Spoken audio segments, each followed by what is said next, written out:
Okay. Hello everybody. My name is Ben and I hope you've all had a great day. Today we'll be checking out The Graven Light Leads into Fathomless Night. Flins drip marketing. If you guys enjoy, feel free to like and subscribe. Without further ado, let's get into this. The Graven Light Leads into Fathomless Night. Ooh, good title. Sir Flins lives in a lighthouse far away from here. He's decisive in action and seems quite tactically adept. Or so I hear. Sorry, I can't say for certain. I'm a new joiner and have never worked with him directly. Everything I've heard comes from the Starshina. You want to know what I think about him? I suppose he's a man with many stories. Don't you find it strange how a warrior like that carries himself with such a refined air? And then there's his expertise in using his eloquence to get what he wants. Iluga. So a smooth talker, Flins is. Yep. Electro. Moon Halo.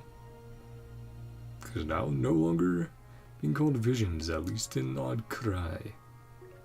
Very striking eyes compared to the rest of his design. Make them pop. Name, Krairil Chudomirovich Flins. Title, I know that's a mouthful. Title, Shadowy Lights, Stranger Whites, Ghosts, Spirits, Rotnik of Nod-Krai. Right, weren't they the Rotniki or something like that? I think was what we had heard of before. Moonwheel, Electro, Constellation, Laterna Vigilis. And then of course we'll get the other art of him as well, the full art down below. During harvest season, no visitor would be considered too strange a guest at the festivities. As the setting sun cast its light over the marketplace, such a scene soon unfolded.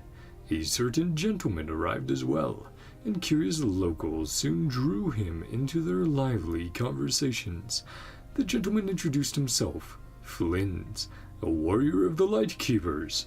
He had been awarded a civilian commendation medal in recognition of his squad's efforts in repelling abyssal creatures. The incident happened a long time ago. Though no one had stepped forward to organize it, the people wordlessly agreed to express their gratitude this way. The medal had been heavy, delivered to him in a time-worn box. Considering how many casualties the operation had racked up, Flins did not think even 10 medals could do justice to the losses. There used to be more of them, 7 or 8 in his squad, but now only Flins remained, guarding the cemetery near the lighthouse. For a moment, the crowd fell silent.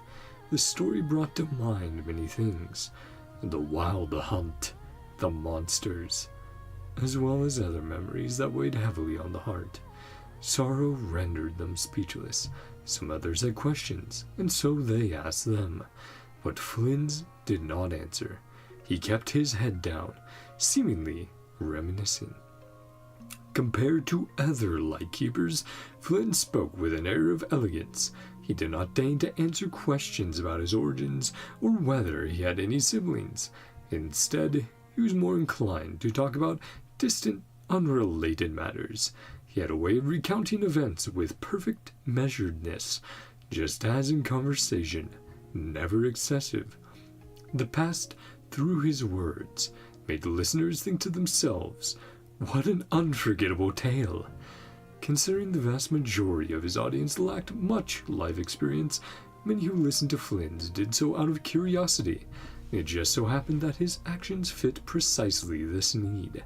He invariably selected tales perfectly tailored for public retelling. Some people were joking around that this is Owl's XP from Honkai Impact 3rd. I can see it a little bit, yeah. Electro's interesting as well, of course, since we got in Nefa.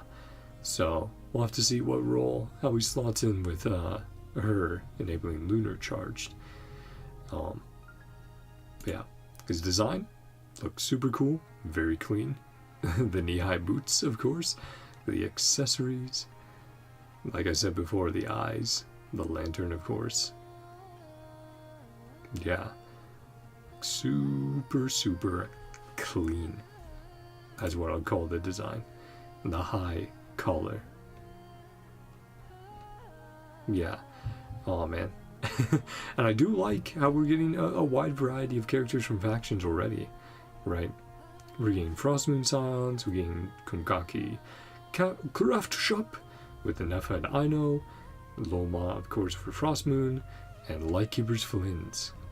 And we might get more Lightkeepers in the future. They just called him one of them. Because I know other people were talking about that as well. Like, maybe he's the last Lightkeeper. And it's like, I don't think that, but the last of his squad. Certainly, as they pointed out there. And doing the graveyard shift. So, yeah, I can't wait to meet all these factions in Nod-Krai. See how they intertwine, interact with each other.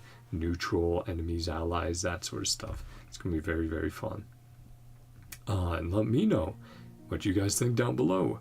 Will you guys be polling for Flins? Do you like his design? How do you think he's going to fit in with the teams you already have? Whatever thoughts you want to leave, as long as they aren't spoilers or leaks, feel free to put them down. I think I'll personally be skipping, but that's nothing against any of the characters we've seen so far. It's just, my funds are low. My funds are low, and there's so many characters that I have to be very careful going into Nod-Krai. But I hope you guys all enjoyed. If you did, feel free to like and subscribe. I hope every single one of you has a great day, night, whatever time it is for you. Love you all. See you guys next time. Bye-bye. See ya.